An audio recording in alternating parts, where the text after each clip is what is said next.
never underestimate the intelligence and the talent of young people. And they do understand on a level that if you can teach them this already from the beginning and not just say, well, it's about technique. Yeah.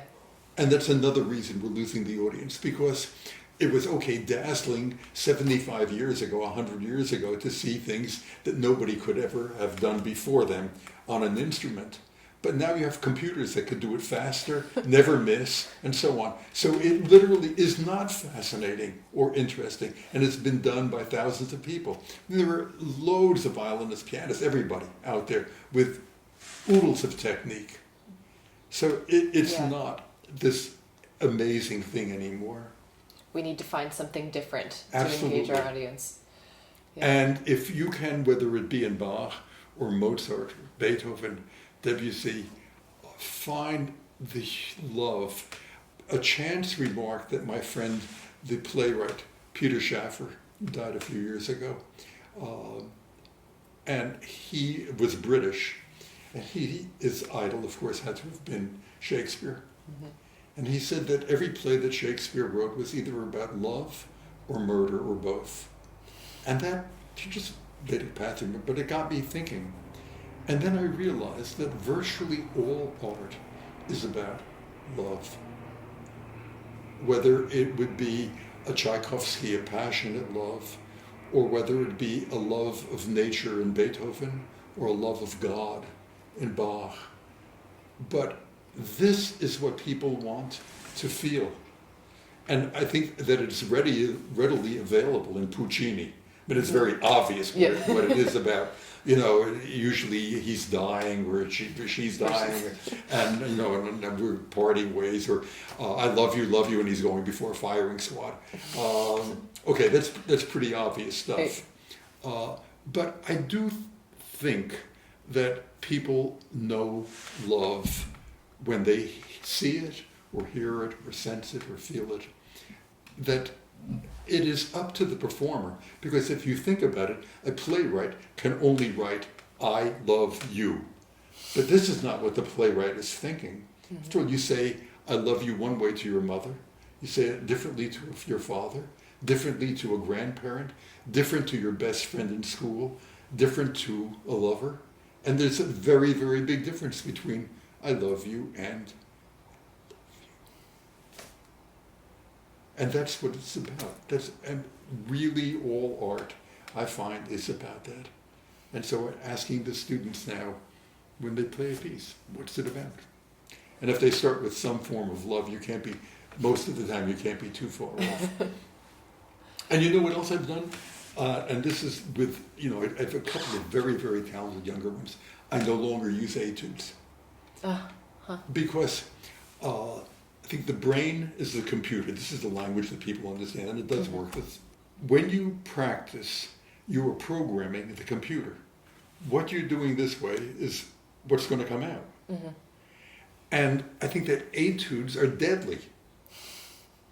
And this is what you're inculcating into a student's mind, in a way.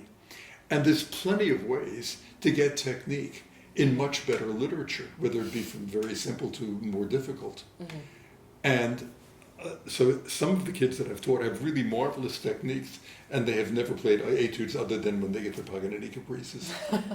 And so you start, you can't take a Kreutzer etude, da-da-da-da-da-da-da-da, and say, what's the meaning of this? Are you kidding? There is no meaning. It's just move your fingers. So, but you can take any piece and say, what's the meaning to somebody 3 years old? They'll tell you. Oftentimes they'll tell you with a lot more than the older ones. Right.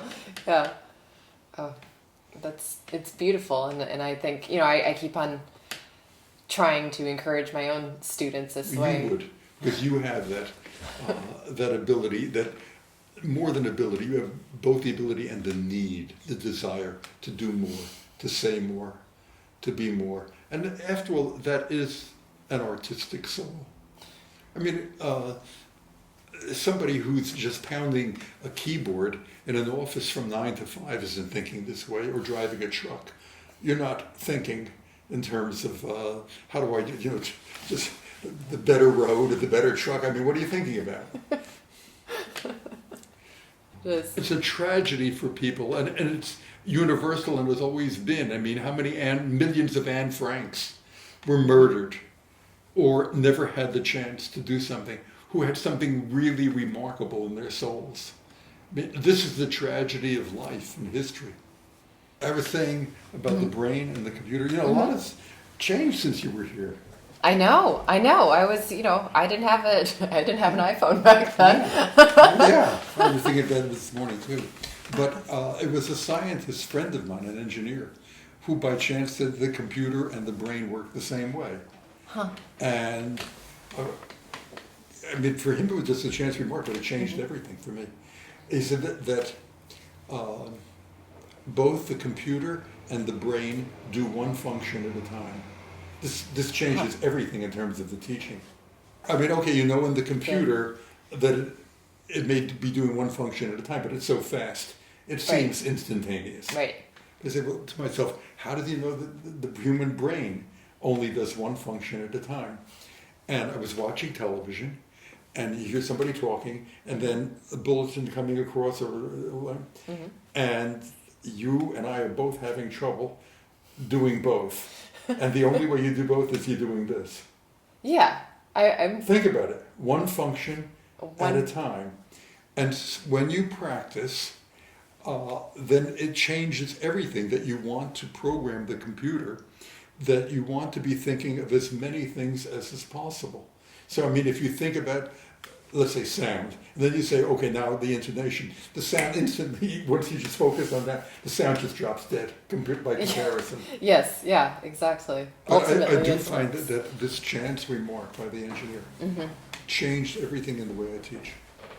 Yeah, it makes you think everything takes on this different direction, illumination. You know what the learning process is now. I mean, it's clear, whatever you're going to do with it, but that is what's happening. And you are programming, for sure, just like walking. Right. Or eating, I mean, if you're brain dead, you can't do that. I mean, you can't do anything. Right. But it's in there. Mm-hmm. Sure. Well, that was actually going to be one of my questions, how has it been teaching at Juilliard? What has been unexpected about that? That the key things never change. There really isn't too much difference between what the students are now and what they were 40 years ago. There is more sophistication, if you want to put it that way, with the different outlets that they bring into a broader knowledge, not necessarily of music. Mm-hmm. But talent is talent, and an ear is an ear, and a human soul is a human soul, and that part never changes.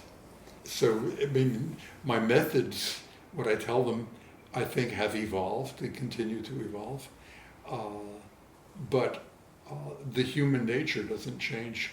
Like I was saying about Shakespeare, that what he captured in his characters in the plays are for all time. A Hamlet who is highly intelligent, athletic, sensitive, but flawed, which will cost him his life. A Lady Macbeth, ambitious, pushing her husband for more and more and more, leads to their death. But it's for all time. And racially, too, and I've found so much over the years of prejudice. And just from my own experience, there is no reason, there is no telling why, that whether it be him or the genes or whatever, that someone says, you, and there is the talent.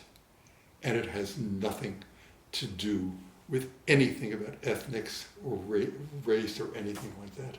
Talent is talent. Yeah.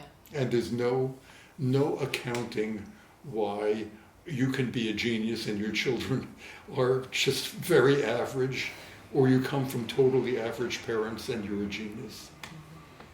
I read a wonderful quote from Einstein just a few days ago. The difference between stupidity and genius is that genius is limited.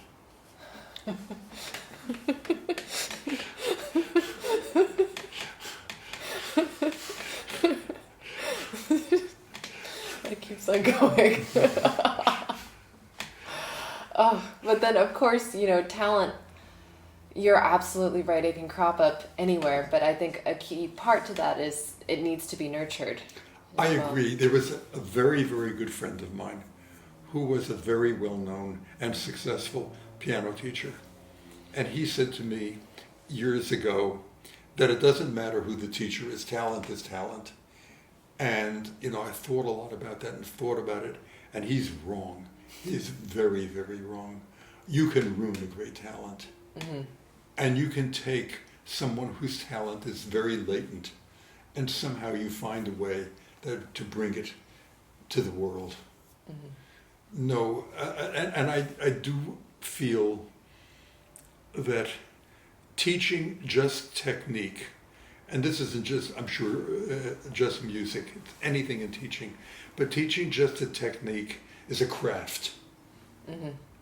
But the ability to look into one's soul, to one's heart, to say what is there, to see it, and say, how do I get it?